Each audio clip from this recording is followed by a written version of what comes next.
ahead and take your primer. I'm going to be using the Milk Makeup Hydro Grip. And what you like to do, so when it comes to primer is just across the board. So you want to go ahead and when you're shopping for primers, look at what one your skin type is. So if you have oily skin, you don't want to go in with the primer that's going to give you a dewy finish or something that's going to be too emollient on the skin. You want to go in with something that's going to mattify the skin underneath, even if you're not going for a mattified primer, because what that's going to do is going to help to control those pores in your skin. Now, if you do have oily skin, a trick that I recommend doing is to actually go in with a light layer of translucent powder. And I found that this actually does work and actually set your primer before going in with any product on top of that.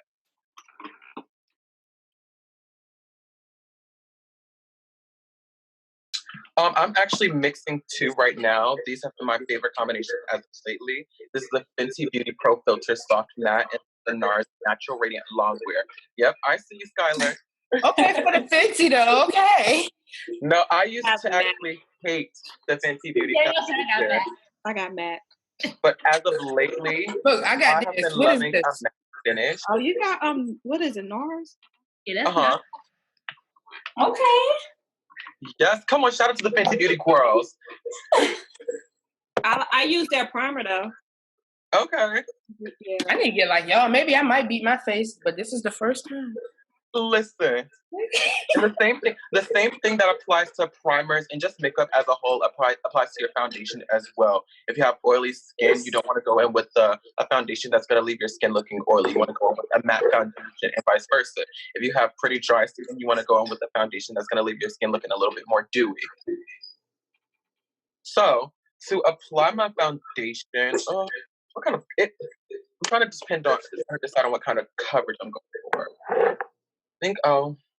So how many of y'all have brushes and how many of y'all have sponges? I have both. Brushes and sponges. I have brushes.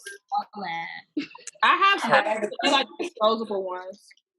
Perfect. That's fine. That's perfectly fine. So what I'm gonna do is actually, instead of going in with my sponge to apply my foundation, I'm gonna start off with a brush just to get an even coverage.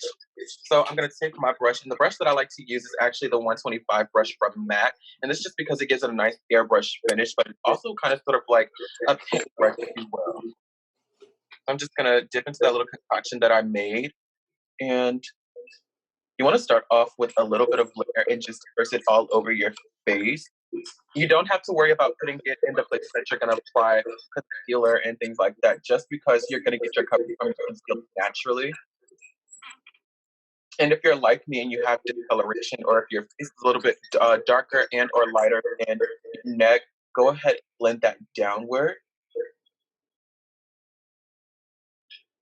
And when it comes to foundation, you don't necessarily want to apply too much foundation, just because that right there is what's going to make your skin look the cakiest. So you always want to start off with a little bit of foundation. And like I said, your coverage will come naturally from your concealers and your powders and things that you're going to place on top. And one trick about foundation on the forehead, you don't necessarily have to go in with that much coverage, just because for most people, their forehead is a little bit or a lot more even. Little. I have a 5 head. Look at my head. I am so weak. I feel like I look like Flex Washington when he played Michael Jackson. Oh, stop. Get out. No, for real. Marlon has left the chat. Yeah. So for those of you who, I'm not moving on to the next step at all. I'm just going in with a beauty sponge, and I'm just patting this down to make sure that everything looks like skin and that it's not just sitting on my face.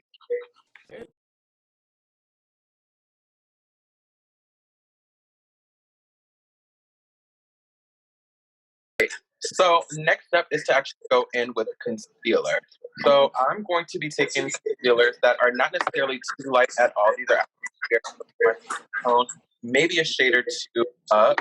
So I'm going to be mixing two. I'm going to be taking the Chestnut from Too Faced, and I'm also going to be taking again the Fenty Beauty concealer. So this is the concealer that coincides with my foundation. So it's pretty much my skin tone, just a little bit lighter. To start off, I'm going to take the Too Faced concealer. And what you want to do, You don't want to go into like the big triangles that everybody does because, like I said, this is something that's gonna be every day. It's gonna be something that it's gonna be a lot more approachable in person. So what I recommend is going directly under the eye and doing a few streaks. And then if you are someone who has a larger forehead, there's nothing wrong with that at all, but you want to kind of sort of disguise that, I don't recommend putting a lot on your forehead. But for me, I do like to kind of sort of exaggerate my forehead. So I'm actually going to put a little bit more than normal, and I bring mine up quite far. So can y'all see that? Yeah. Okay. And then I like to go right above my Cupid's bow. So directly under the nose, down the bridge of the nose. And this one, you want to be precise with it.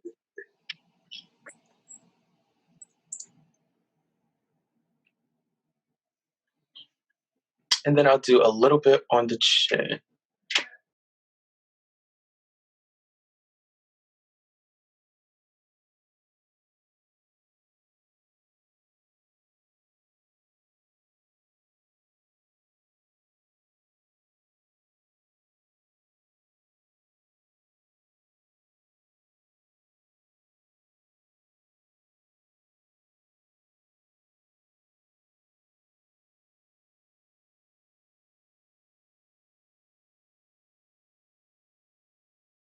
For this one, I actually do go in with the beauty sponge to blend it out.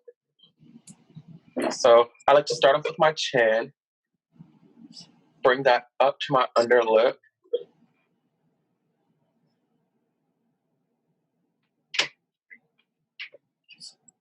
So do you say you start with your chin? Do you wipe it or you just pat it? Pat it. Okay.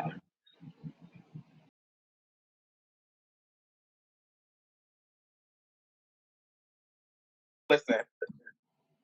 This just really looking crazy. Oh. Look, I'm not gonna give y'all all the tricks of the trade because listen, it's only an hour. Believe it or not, I'm skipping so many steps. I look like a Jabberwocky. Stop playing. I'm not a Jabberwocky. Oh my god. Oh my god. Why did I let y'all talk me into this? Hey, yo, I can't believe it. Oh my god. Okay, let me do my arm. I still got faith in this when I use bronzer. I still got faith in the process. Trust the process. Listen, bronzer is my favorite. That's all I wear is bronzer and eyeliner. That's it. That only takes 5 minutes. Word. What did I convince you? Don't laugh at her, Bree. You see her face. She's going to get it. I never did this before. Hype her up. Thank you, Skylar. Well, listen, I knew you was real. You're not gonna get it. You're not gonna achieve anything with a pessimistic attitude. You gotta remain optimistic about it. You can't do it. You're gonna be beautiful. Come on, speak some confidence into yourself. I told y'all you gotta trust the process. I still believe exactly. Keep blending, Jaquana. Keep blending. Jaquana, wipe some of that off.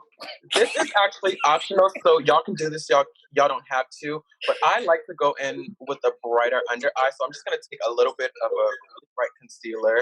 I'm just gonna wipe it off my inner corner. What I'm supposed to do? You put it where, Marlon? Just in the inner corner of my eye. Now, let me move the camera really fast. Why did I let y'all talk me into this? Just like this. Can you see? Yeah. But I don't got a brain. I didn't believe this. Yeah. Oh, it's something you don't have to do at all. I'm just saying for me because I love a bright under eye. I actually usually go in heavier.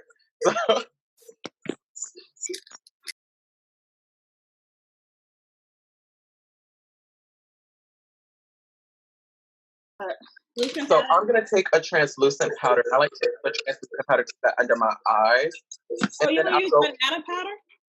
I do not use banana powder. I use translucent, no color at all. Now I do like a banana powder, but for me, I get my golden undertones from my foundation powder, and that's when I set my entire face. Oh yeah. You said a what powder?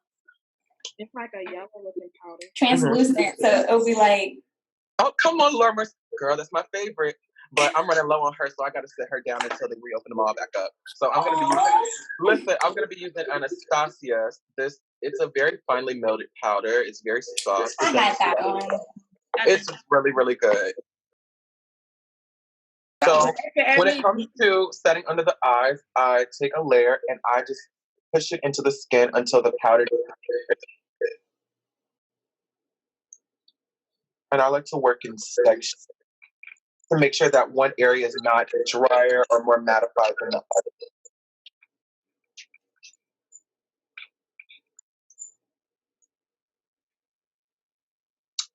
And the reason why I like to go in with a translucent powder under the eyes is because it's going to ensure that my eyes are still bright after using the brighter concealers.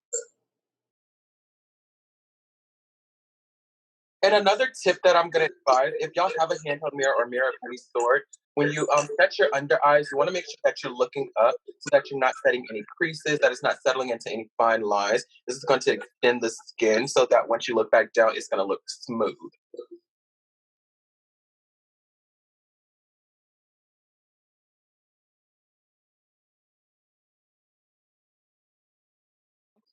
And now I'm going to take on a powder puff, and I'm going to go into my foundation powder. This I'm just going to press into my entire face.